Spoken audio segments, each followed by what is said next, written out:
Welcome, everybody. I'm delighted to see so many of you that are interested in learning more about how to work with foundations. I wish it was under better circumstances than federal funding cuts, but we are seeing that all across the board in the nonprofit space. So today, what I'd like to do is help you get comfortable really in thinking about how you present your research to private funders. And that would be the primary goal as we walk through this today is to really help you get familiarized with philanthropy and then how to approach these institutional funders and work with our academic, our partners on campus in order to help you do that better. If we have other questions about nonprofits, I can certainly answer those toward the end. But first, let's start here. The faculty versus fundraising. So, when I'm live with faculty in the room, we usually get quite a few chuckles about this because we tend to have watched The Big Bang Theory.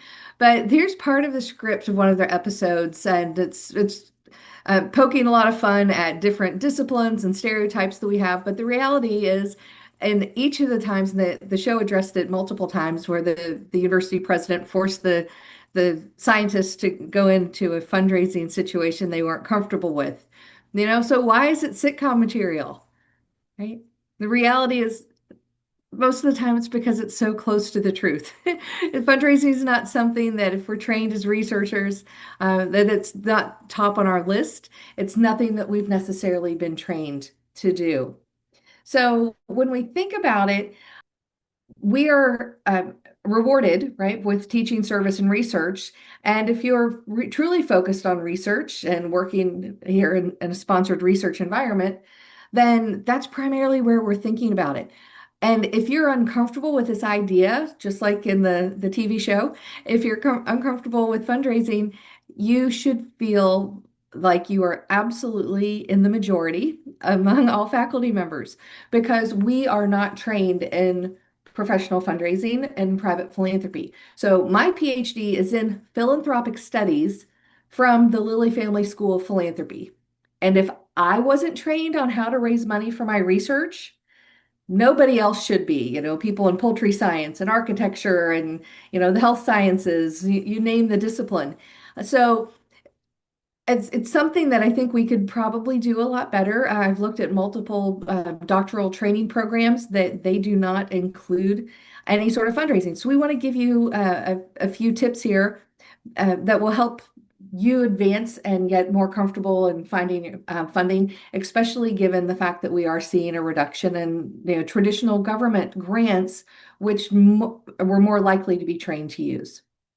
So even before this year, when we saw sweeping government cuts, private fundraising has arrived and is here to stay as part of our revenue model in higher ed.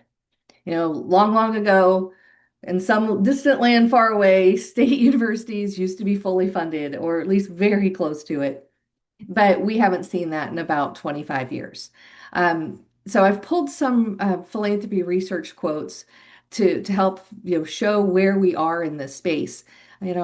Voluntary support, meaning private philanthropy, is really becoming one of our only sources for discretionary money.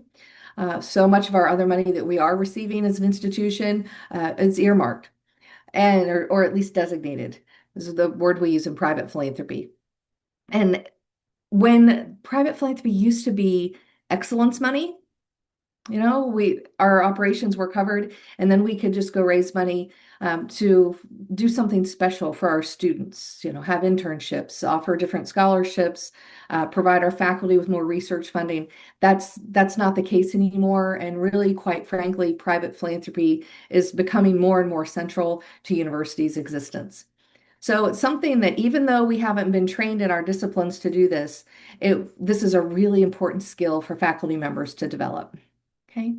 So what are the revenue streams for faculty when we think about it, right? We've got the state funding. We know how that's operating. Sponsored research, that's more David's line, and we have plenty of people here in university research to help you with that.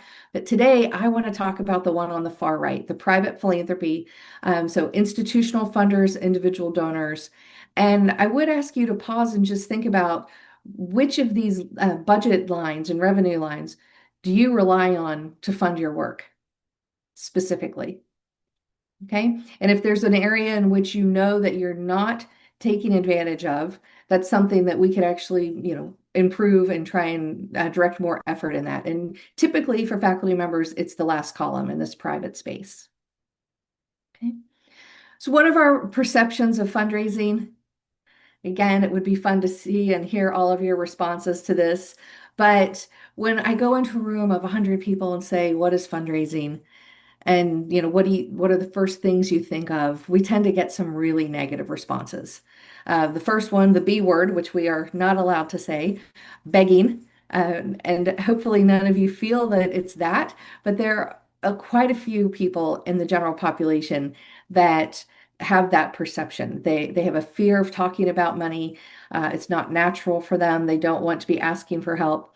But the reality is we have to understand philanthropy differently, and then we don't even go to that space, right? There, if we're looking at this as something that's really uncomfortable, we're thinking about a very different power imbalance. And the fact that I'm having as a researcher to go to a foundation, to some institutional funder or individual to get them to, allow me to do my work. And that's very transactional. And it's also not an accurate description of how this all plays out in the world of philanthropy, right? The other thing is, how do we find time to fundraise in our roles? We haven't been trained to do it, but we all know, especially during the semester when we have so many other responsibilities, it's really hard to carve out time for this, which is why I think we can go about this a lot better if we can be very specific about what we're trying to raise money for and have very direct responses and steps in order to try and execute the fundraising you want to do. And now I would really like for you to be honest and think about maybe what your greatest fear is about fundraising. And we can share those and talk about it at the end if you like to work through this. A couple things that make people understand fundraising as transactional is one is related to terminology, fundraising, okay, versus development. And often I have faculty members say, what's the difference? Isn't it the same thing? But the reality is fundraising is episodic. And so the general population thinks that professional fundraisers are just out asking for money all day, every day. And the reality is it's only about 15% of the time. What they're doing the rest of their time is actually cultivating relationships, finding good ideas, building relationships with donors, connecting people.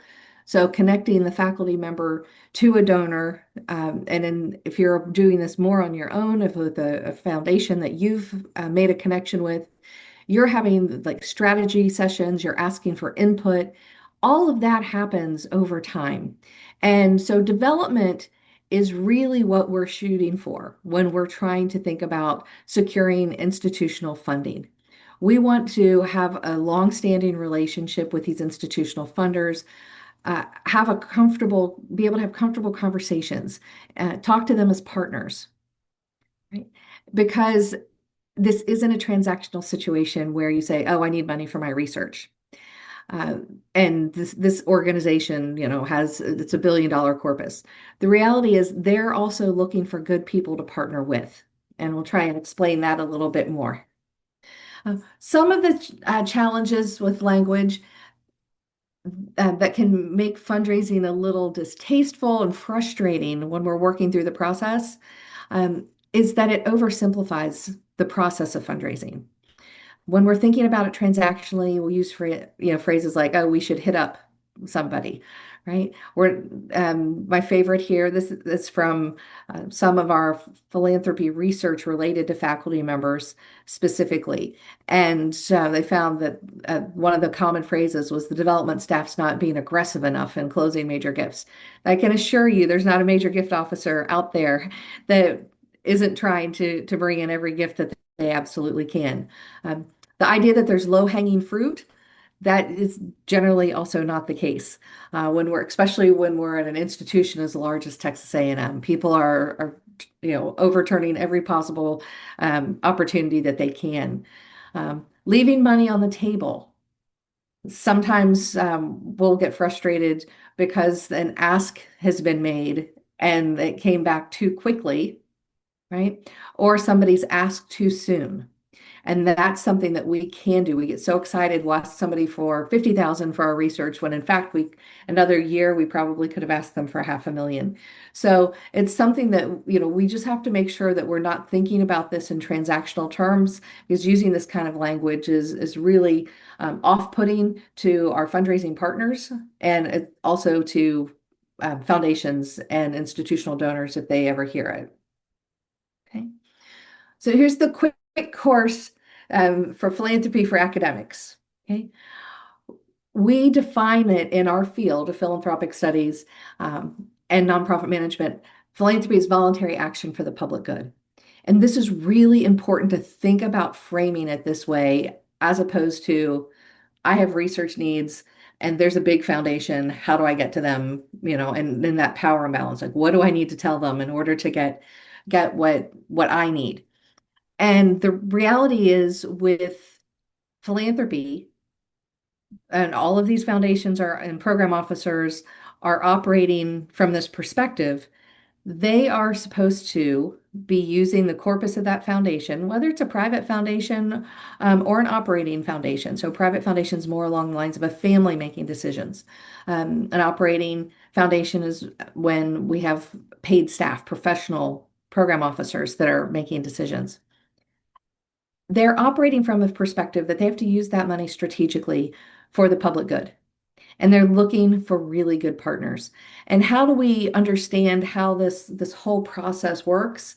One, in our field, we like to incorporate critical thinking. Okay.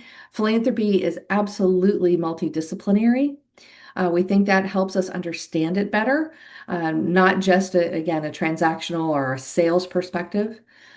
Philanthropy is also one avenue that we have in order to try and make the world better, whether that's through, volunteering, of course, but through sharing our research and getting our ideas out in the world so we can actually solve problems and social issues. So philanthropy really is practical. It blends the ideal and theoretical with what needs to happen in the world. But the primary message is that we have to remember this is an exchange of values. You'll never convince somebody who doesn't believe in your work to support it. So, for example, if we have a foundation that is specifically dedicated to the environment, and you take a really amazing literacy program and some research that you've developed, that's not going to be a fit, right? We're never going to be able to do that. And likewise, individuals, if you have somebody who cares deeply about, animals and the environment, and you're developing something in performing arts, that's not going to be a fit, and it doesn't matter how much capacity they have. If there's no interest, we're not going to be able to make that connection. So it's not a matter of just saying who are the biggest foundations in Texas and how can I go, get some sort of relationship with them. What we're always wanting to think about this from a perspective that is that the act of a foundation or private family foundation funding research or funding any sort of project is an exchange of their values. Okay. That's what they're getting out of this. So it's not transactional and it requires relationship building. And if we can adopt that mindset of we're not begging for funds, but instead we're actually trying to partner with somebody who shares our values and thinks this work really matters in the world, having a conversation about funding gets much easier for everybody. So when I talk with faculty, I always like to toss up a little bit of research or how we research the field. These are some of the methods that we use. We have scholarly research and journals dedicated to philanthropy and have for about 30 years. Now, I know compared to some of your disciplines, we are still quite nascent in the academy, but we do have good solid work. And one of the longitudinal studies that we have is called Giving USA. It's been around for 66 years and it's out of the Lilly Family School of Philanthropy. It comes out every year. At the end of December, we close out the calendar year. We do the analysis. We have about 6 months then to produce this report. And I wanted to share this with you because it's showing trends in philanthropy. You may have heard or read in the Chronicle of Higher Ed, if any of you have seen Chronicle of Philanthropy in the general news, that philanthropy is the golden age of philanthropy is over, that donors are leaving, and all this tragic news. But it's really irresponsible reporting. Because if you look, this is our latest data. Okay, so this is a full analysis of 2024. So next summer, in 2026, we'll have analysis of 2025. So hope that makes sense for you. So in 2024, we gave in the United States almost $600 billion in private philanthropy. Okay. So we're giving more than we ever have. And there is some truth to the fact that there are fewer donors giving more, but it's by no means the sort of panic that we've seen in the paper. So don't feel like and oppressed, don't feel that this is something that is an avenue that's not going to be successful, because it really is. If you look on the left side of this infographic, you'll see how, where the money actually came from, where that $592 billion came from. You'll see that 19% of that is coming from foundations. So those are the institutional funders that we're going to be talking about today. Now, keep in mind, okay, that 66% by individuals plus the 8% by bequest. Bequest, those are planned gifts, individuals who have left funds in their will, things like that. So we're really talking over 70% of all funding comes from individual donors. And the way we raise money from those individuals are by it's by developing relationships with them. Okay. When we're talking about private foundations, most of the time there's going to be some sort of family member involved. There are a few operating that's only professional. We still strive to treat those institutional funders like individual donors. And that means we want to understand their strategy for giving, how they want to make a difference in the world, and we want to see how our work can fit into the strategy of what they're doing. And we create a specific way to approach each of these. It's not, it's not the same as a government grant that says, here's the RFP, make sure we check these 5 boxes, and, we send off the paperwork and we wait. This is really, it's an ongoing relationship we're developing. Another thing that most of the time when I'm discussing this, people are surprised to see only 7% of giving coming from corporations. That's actually a big increase. It's typically around 4 to 5%. And remember that corporations are going to give very differently than foundations. Okay, corporations give in their own best interest as far as markets they serve or products that might benefit their company or recruiting. Okay, so that's handled very differently because corporate giving is transactional as opposed to the giving by foundations and individuals. Now, on the right side of the infographic, you can see where the money was directed. Okay, so you'll see religions at the top. That has been the case for 66 years that this study has been done. The next line is shocking because for 63 of the 66 years, education has been second. So the fact that human services has tied education the last couple of years shows that there is a little bit of a trend in how giving is changing. There's a little less trust in higher education right now and giving to institutions. So that just means we need to be able to show how our work is relevant and to make somebody get excited about giving to us. But still, even with that, $88 billion a year is going to education, and primarily that, this study is capturing higher education. Okay, so depending on your discipline and your research, I would encourage you to take a little time to see where it fits. Perhaps this is broken down into what we call subsectors in the nonprofit space. So if your research is related to international affairs or arts and culture or environment, and animals, unfortunately, you are going to have fewer people interested in that work. Doesn't mean that there's not funding out there. There's still $25 billion a year going to arts and culture. But what do we have to do? We have to make our case and again demonstrate the relevancy and how our work is going to solve a problem or help that funder advance their mission. Okay. So if there's anything really surprising here, jot it down and we can address that toward the end. So how can we have faculty engaging in this philanthropic process? One, it's important to make sure that we do collaborate with our partners, okay, in development. And here at A&M, that is the Texas A&M Foundation. I have done a lot of training with them and have done a faculty training with them in the past. So there are a few things why that makes sense because I've met with faculty who are disappointed and say, well, everybody says talk to my development officer and they haven't come through yet. Well, sometimes it's because we're trying to manage so much work, right?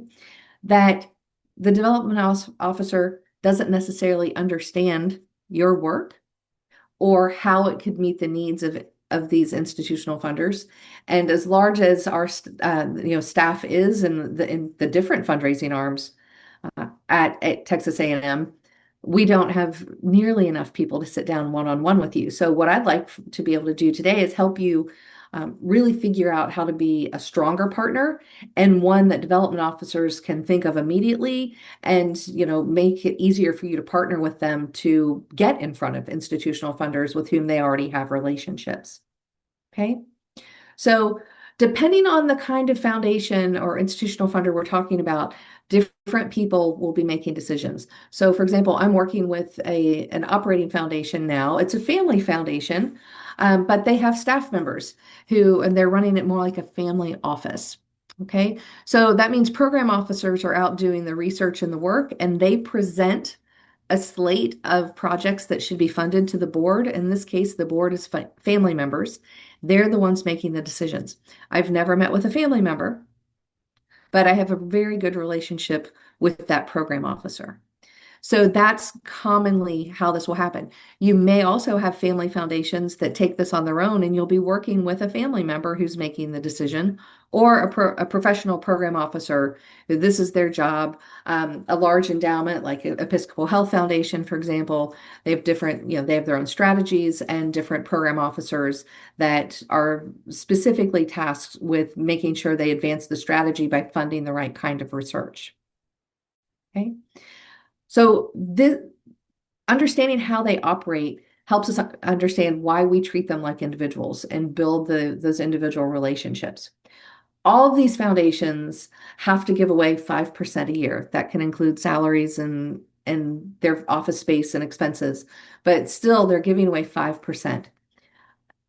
And what's interesting in the last panel session I led with four program officers from private foundations, they said it's such a joy when they actually meet a faculty member who understands their foundation's goals. Instead of coming to them as, hey, I need funding, instead saying, I'm really interested in the work that you're doing to fund climate, issues and temperature changes and heat zones in metro areas. That's a much better opening, right? Then I've been trying to do this work and I really need an extra 250,000 or 1.3 million. So they say that is one of the best things that we can do is to try and think like them. If we were a program officer having to advance a strategy, does your work fit? Okay. So some of these foundations will issue an RFP, so request for proposal. Some are invitation only. So we'll talk a little bit more about that. And the other thing is to remember that we do have program officers here through the foundation who are trying to build these relationships. And we have some long-standing relationships. So it's in our best interest as faculty to actually reach out to our development officer if we have an encounter with a foundation to say, oh, I was at a conference. I ran into this program officer who, attended my session, really loves my work. Can we move forward on this? When there's that type of interest expressed from the foundation, it's much more likely it's going to happen. And it's better than going off on our own and trying to issue something and not understanding that perhaps we had the foundation had a meeting set to talk about, a menu of different items, but yours wasn't included because they didn't know about it. We don't want to feel like we're competing with, because the other thing is foundations are, as you might imagine, are constantly being asked, and approached by different institutions for funds. We look much smarter and more organized if we can go and say, "Hi, I'm here representing Texas A&M. We've got these 15 things that we think might be of interest to you," and have one meeting to start that instead of having 15 people talking to them. And we look like we don't, communicate and collaborate together. So that this idea of having collaboration and trying to build relationships with your development officer is really a powerful way to make this work. Because essentially, what we're trying to do in fundraising at all as faculty members, we want to get our ideas to the donors. And the foundation team, that's really their only goal. They don't have the ideas, they don't have the research, but they're supposed to help generate funds to support us as faculty.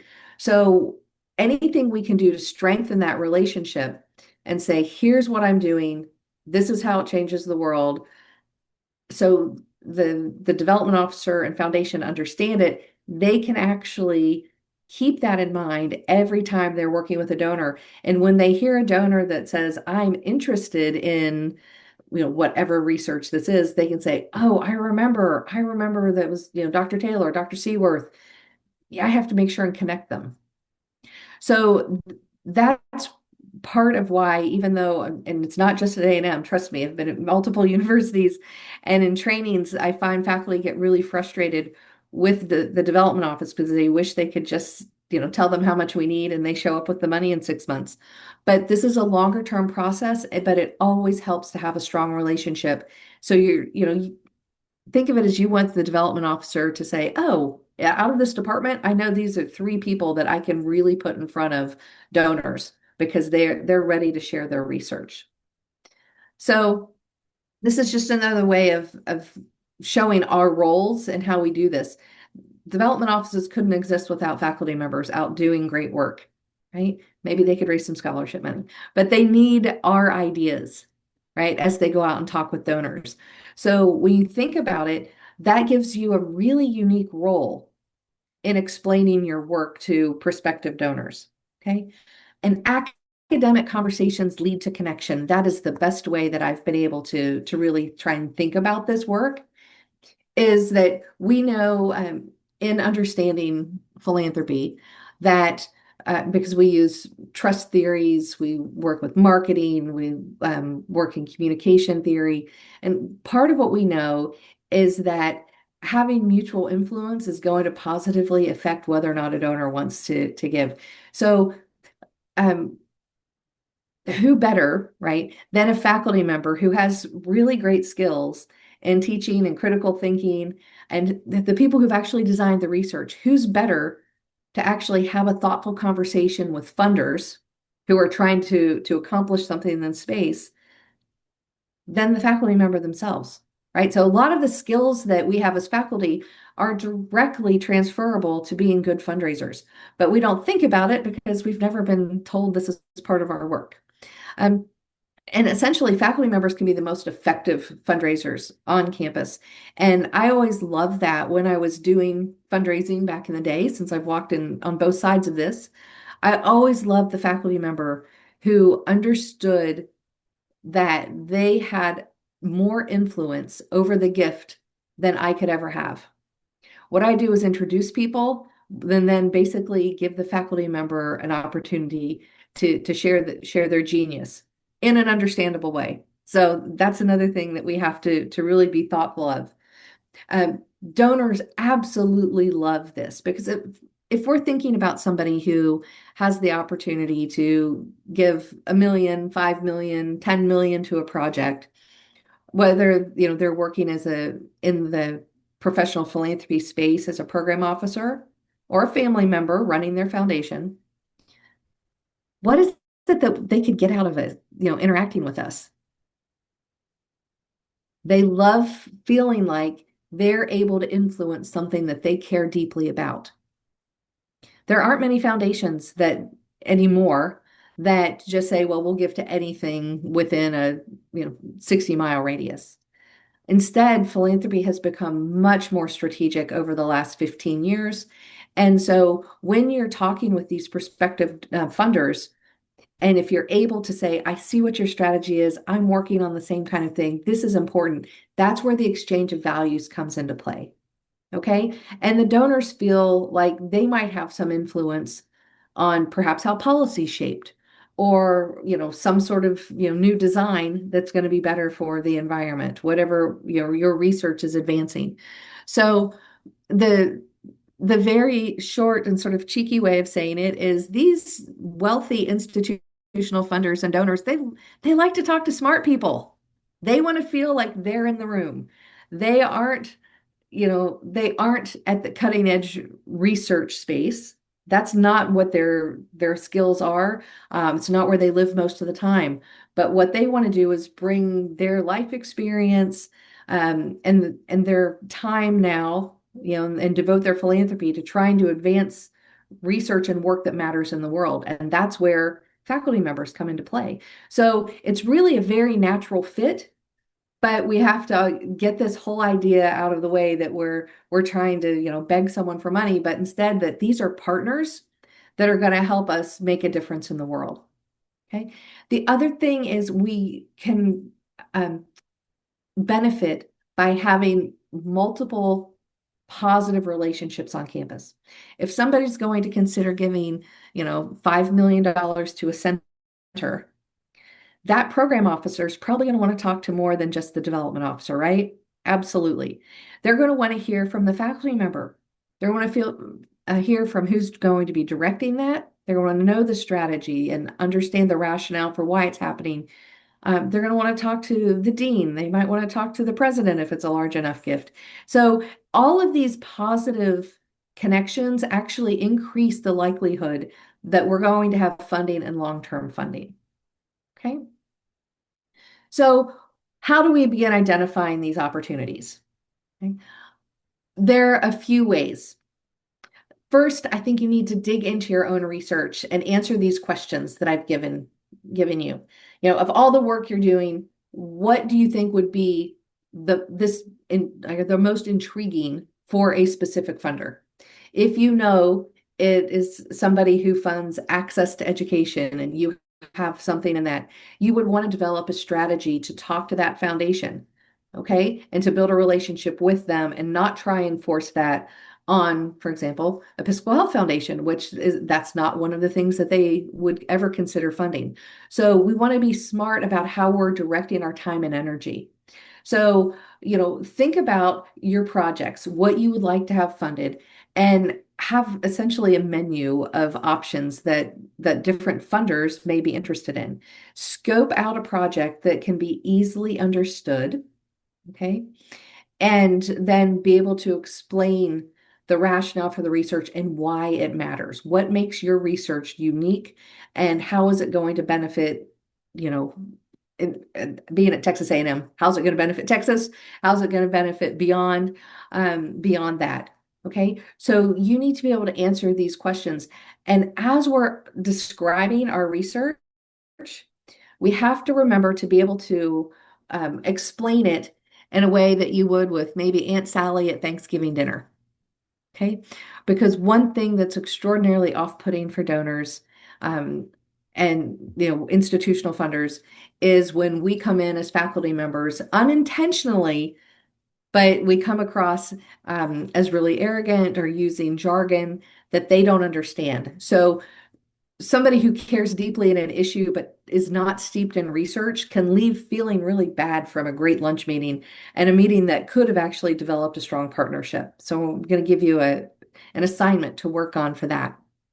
But understand the scope of your project fully and try and create an outline and a case for that. So here's some great questions to start. The next one is specifically thinking about how to work with these institutional funders.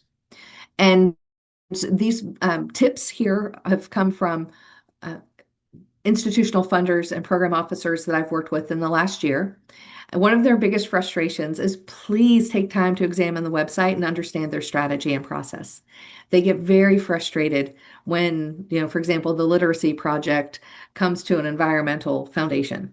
It's like, know who you're talking to and direct it. This is not just a scattershot thing where I create a proposal and send it to 10 foundations in the state. No, we want to be really strategic and thoughtful. Um, if the foundation and on the website says that they operate as and accept proposals by invitation only, you have to respect that. But then we're tied, we're kind of have our hands tied, right? Well, we have good research, but how do we get to them? So there are a couple different ways we can do that and begin that conversation. Often, especially science-based foundations, they are constantly looking for good partners. So they're going to be at a lot of the conferences you're presenting at. So, take time to scan the conference attendees. If you see somebody from a foundation, see if you can go up and introduce yourself, invite them to your session. Ask about are you guys doing this kind of work? The other thing is to really begin your conversation before you need the gift. It's really hard for program officers because in most cases, they don't have the decision-making capacity. So, and I lived that early in my career because I was the gift officer for a large corporation, and people thought they could come up to me at dinner when I was out in the community and just ask for money. And it's like the CEO made those decisions, not me. I navigated our strategy, I presented him with ideas. That's what the program officers are doing. Most of these program officers have absolutely no say in whether or not you're going to get the gift, but think of them as representing you when they go before the board and say, this is something I really believe in. I believe in the researcher and the work. I think we can trust them. They've put together a strong proposal, and I think this is something good for us to really invest in over time.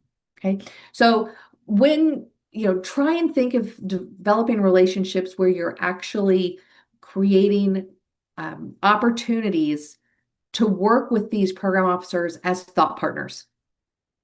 So, for example, I went to breakfast a couple weeks ago with somebody who likes some of the work that I'm doing. And I said, you know what? I was talking with somebody else on campus. We actually see some synergy there. Do you see that with what I'm doing? And I presented it to him. She was super excited about it. She's like, I think that's something that we would want to fund. Yeah, I hadn't thought about putting the two of them together. We're funding both of you now, but yeah, I could see how we could really expand this work. That's a home run, right? But we're asking for that more than a year before we're going to go before them and actually try and present a proposal.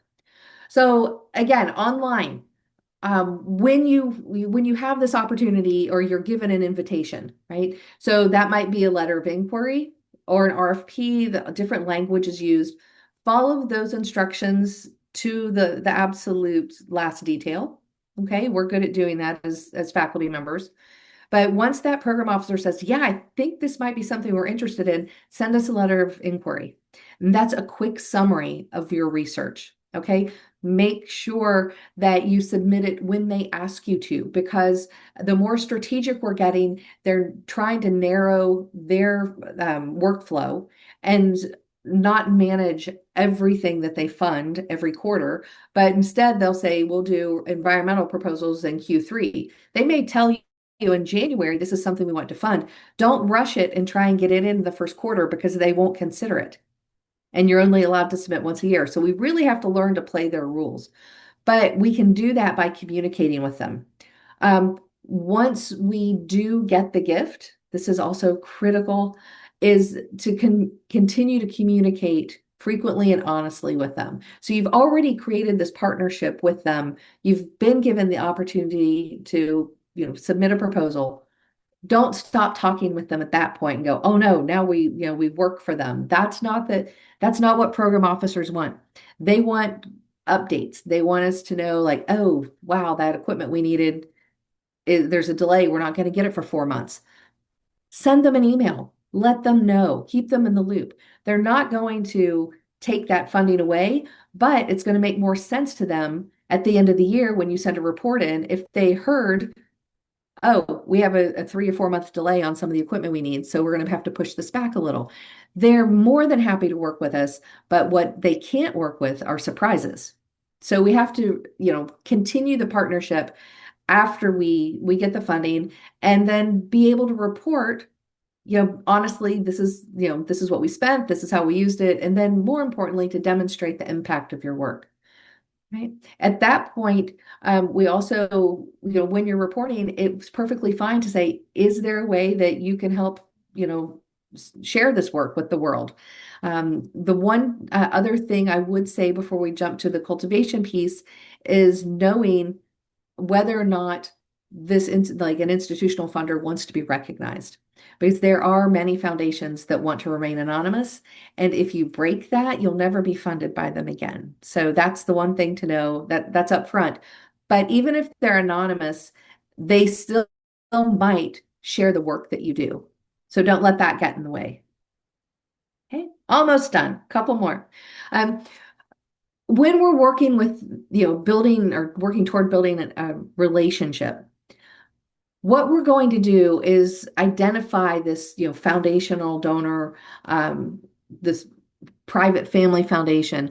We're going to make sure they have an affinity for A&M, for your research, an affinity for the work you want funded, and they have the propensity to give. That's what the folks at the foundation are trying to do too when they're trying to bring people to you.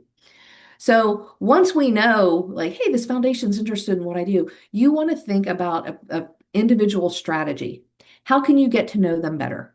How can you get to know what they fund? You can look at their 990s, which is available through GuideStar in the library. Right now, apparently, we've got something happening with contract negotiation. It's not available. But typically, we go into, they said it will be resolved soon.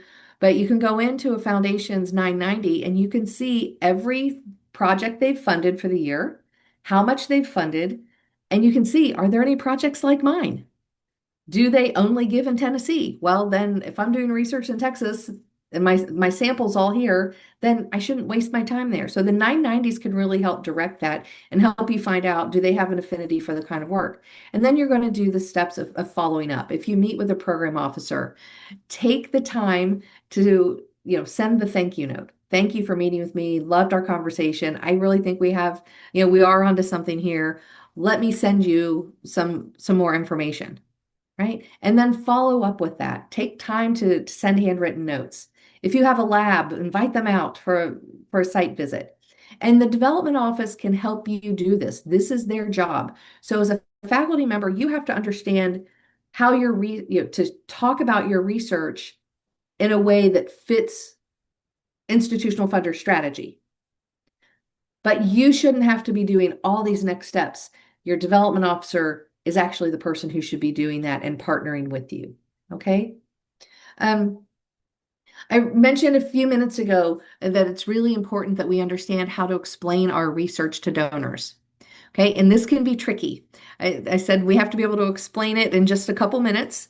That's one thing we do like to talk as faculty members. We like to share our work, but we have to do it in a way that's understandable to somebody who has a general interest in our work and doesn't have to, be, a PhD and have done research for 10 years to understand it. So we have to be able to do this without jargon. Okay. So keep in mind, though, that some program foundation officers are really quite skilled and they may have PhDs in this work, particularly in the sciences, you're going to find that. And so at that point, you'll be able to develop a relationship where you can talk with them on a different level. But the one thing we want to avoid is making sure that we don't sit down with a private foundation and offend them because we were talking over their head and using, research language that they are not used to. It's one of the one of the top three reasons that donors get frustrated and don't want to work with and fund projects. So, you know, connect with them by explaining how your project and how partnering together can solve a problem in the world, but don't talk to them about any of the back side of the research unless they're asking. So I gave you a little assignment here on the right, but I encourage you to talk to somebody that you don't know very well. Somebody maybe in your college, but not somebody that you're researching with all the time, or somebody outside of the academy, and just take 5 minutes to try and explain your research. You'll learn so much from that simple activity on how you can present your work. Okay. And then I gave you also a list of some common questions that donors and program officers might ask. You should be able to answer all of these things as you're talking with them. And a key element of this is being able to really listen. Listening is the most critical skill that development officers and fundraisers, people who are doing this every day as a profession have, or has, because what they're doing is listening for the passion from the prospective donor or the strategy from the foundation. Okay? They will share what they're interested in. And it might be something adjacent to the work you're doing. And at that time, maybe it's not the right time for your gift. And you might actually be able to help out one of your colleagues by saying, you know what, I know somebody else that's doing precisely that. Guess what? Funders love that. They come back to those people who helped them achieve their goal and say, you know what? Tell me more about your project too. Like that worked out really well. But, I'd like to know a little bit more. We're expanding our scope and want to see if you now and your research fit into our strategy. Okay. And the last slide I've got for you is your true homework. Okay. I'd love for you guys to work on building a case for support. And the first thing you do is examine, what you're trying to fund and why you're doing it. Okay. In this, and it doesn't have to be super complex, but if you can answer these 7 questions and provide a really thoughtful rationale for why you're doing the work, why it's unique, why it's relevant, and why we should be doing that work here at Texas A&M, and that is going to be able to help you explain your work if you're out at a conference and run into a program funder. Uh, if you can articulate the need for your work, it's going to be very persuasive. And having all this information ready to go is also going to deepen your relationship with your development officer, because when they come to you, you can say, here are my, and you can do a case for support for multiple projects you're working on. But you should be able to answer these questions and say, yeah, these are the 2 or 3 things that I could use funding for. And you're already prepared. You've provided them with the information that they need so they can go out and actually speak on your behalf. Okay. The last thing with your case for support is sometimes we're really good at explaining what we're doing and why it matters, but we forget forget to ask people to actually join us. So one of the tips is if you are talking with these program officers, family members, to be able to have the conversation at the end, say, is this something that's interesting to you? Is this something you think that we could partner on in some way? But give them the opportunity to think about how they can support you. So with that, it seems way too long not being able to interact with all of you. I'd love to stop sharing and just be able to answer your questions now.